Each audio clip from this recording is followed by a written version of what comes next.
Oi, gente boa. Estou aqui quase inteirando os 5.000 amigos no Facebook. É o limite do que o Facebook permite. Então resolvi falar com os amigos, aqueles que já estão e aqueles que ainda virão a ser, a todos os amigos sobre um tema que está bastante interessante e bem atual. Trata-se do estudo do livro mais falado, o primeiro livro impresso, o mais traduzido, o mais vendido, o livro mais doado e o livro mais lido e também o livro mais empoeirado nas prateleiras.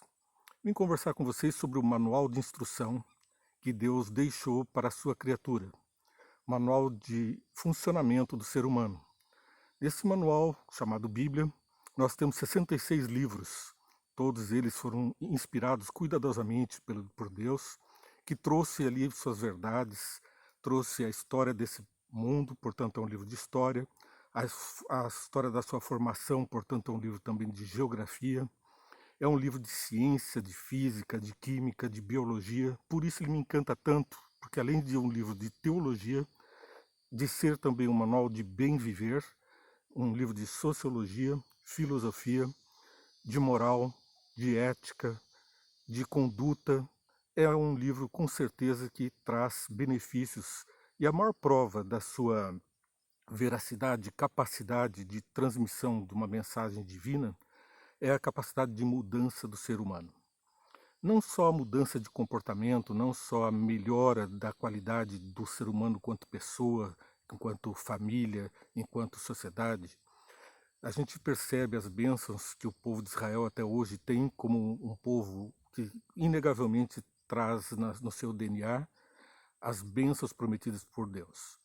E você também e eu também podemos ter essas mesmas bênçãos, essa mesma informação que ela está disponível àqueles que creem e àqueles que não creem, porque não são apenas crentes que leem a Bíblia, que estudam a Bíblia, mas também todas aquelas pessoas que pretendem trazer cultura, elas precisam conhecer aquele livro que é a maior enciclopédia de todos. Para fomentar esse estudo, eu estou me baseando na lição da Escola Sabatina, Como Interpretar as Escrituras.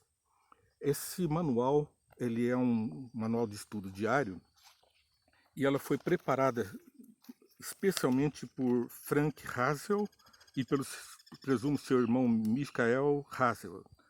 Ambos são PhD, o primeiro é diretor associado do Instituto de Pesquisas Bíblicas da Associação Geral dos Adventistas do Sétimo Dia, e o Michael é professor de teologia na South Adventist University e diretor do Instituto Arqueológico e Museu Arqueológico Lin in Hood.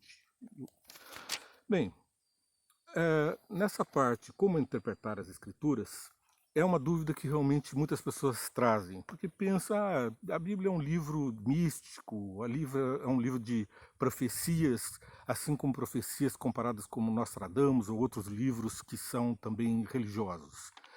Ela tem um diferencial de todos os demais, não só porque é uma mensagem do Deus único, universal, mas porque ela é um livro que tem já uma tradição de 3.000 anos, é um livro que foi passado inicialmente verbalmente e depois, já por volta de 1.600 anos antes de Cristo, começou a ser escrito por Moisés. Ali é na Torá, os 5 primeiros livros que dão instruções sobre normas de condutas conforme a vontade de Deus para o bem da humanidade. E também o livro de Jó.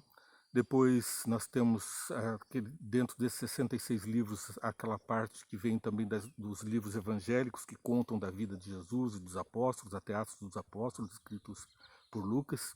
E esses homens santos de Deus foram inspirados em cada momento de sua vida a trazer nessas verdades bíblicas aquilo que seja realmente de proveito, aquilo que Deus entendeu ser bom para você. Então, eu tenho tido um proveito muito grande na vida quando penso, leio e reflito sobre aquilo que Deus tem para melhorar o meu eu. Eu tenho uma história que eu acho muito interessante. O meu avô Emílio, ele teve alguns derrames mais de uma vez. E quando ele, que era uma pessoa muito inteligente, um arquiteto prático, que desenhou praticamente a cidade de Rafar, muitos prédios, pontes, igrejas dali da região, ele, quando tinha o derrame, ele desaprendia a falar e tinha sequela de também não saber mais ler nem escrever. E eu era pequeno ainda, me lembro que ele se trancava no escritório e ficava ali horas, o dia todo, e até a comida era alcançada para ele pela porta daquele escritório. E eu ficava preocupado, sabendo que meu avô estava doente, que estava ali trancado, e fazia uma molecagem, espiava às vezes pela porta, pela fechadura da porta, e eu fiquei assustado, intrigado quando vi meu avô com a Bíblia aberta, e aquele livro aberto, ele balbuciava ali, tentando ler as palavras. E ele, que não conseguia falar nada, nem entender praticamente as coisas, muito menos ler e escrever, passava o dia todo ali correndo o dedo e sublinhando aquela Bíblia dele.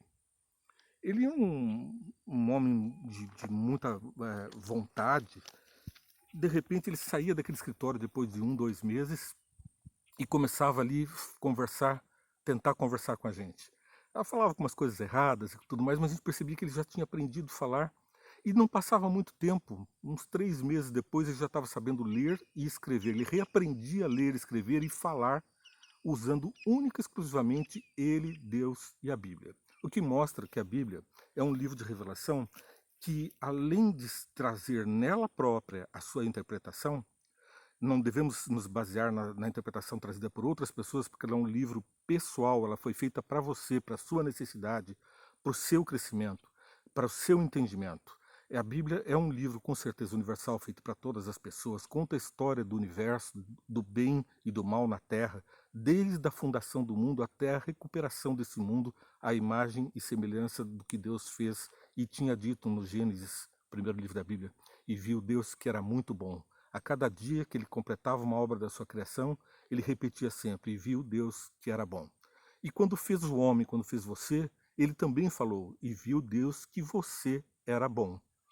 Mas o mal introduziu aqui na Terra, semeou, introduziu na nossa genética, na genética das plantas e animais, os vírus, as doenças, as sequelas que nós vivemos hoje com a degradação humana através do comportamento, da moral, trazendo todo o mal que a gente contempla nesse mundo. Para a nossa tristeza, temos que conviver com todas essas coisas que nos arrepiam, as tragédias que nós temos vistos, são maremotos, terremotos, vendavais, chuvas desmedidas, inundação de gafanhotos por toda parte, pestes, doenças, que nem vamos citar nomes porque uma sucede à outra. Essas pragas, muitas vezes criadas pelo próprio ser humano, não só por comportamentos, por desídia quanto à natureza, mas propositadamente criadas com o objetivo de lucro, nós estamos vendo, mas também estamos vendo pela Bíblia uma promessa de um Deus Criador e Redentor que morreu por nós, que explica pela Bíblia como é que ele vai fazer para recuperar nosso planeta, eu e você, e nos levar para um lugar melhor, até que ele possa reconstruir essa terra e fazer dela de novo o paraíso que ele tinha dito que era muito bom. Pois bem, como interpretar as Escrituras? A gente vê logo na introdução que Ellen White diz no Grande Conflito, o livro Grande Conflito, na página 595, Deus terá na terra um povo que se fundamentará na Bíblia, e apenas na Bíblia, como norma de todas as doutrinas e base de todas as reformas. Então a preocupação de Deus é de ter um povo que possa levar essa mensagem, que possa fazer o mundo conhecer qual seja a sua vontade para esse mundo e para cada pessoa. E temos que a Bíblia é um livro infalível, é uma revelação da vontade de Deus e não da vontade humana. Não foi o homem quem quis escrever a Bíblia. A prova disso é que nesses 1600 anos que foi, do período pelo qual foi escrita a Bíblia, nós tivemos partes da Bíblia escritas em 3 continentes diferentes, na Europa, na África, e também nós podemos perceber que mais de 40 homens e mulheres falaram em tempos diferentes, pessoas de diferentes níveis culturais, de diferentes níveis financeiros, trouxeram uma mensagem interligada, capaz de dizer de uma mesma verdade. Nós temos, por exemplo, Moisés, que foi um príncipe do Egito, do país que era o mais culturalmente desenvolvido, de maior riqueza de sua época. Ele renunciou à sua realeza para viver uma construção de uma verdade, de um povo, e traz para nós os livros iniciais da Bíblia. Depois de Moisés, que foi um príncipe, depois um grande estadista, nós temos também um outro estadista, Daniel, que foi um profeta que fala dos últimos tempos. Então nós temos profecias na Bíblia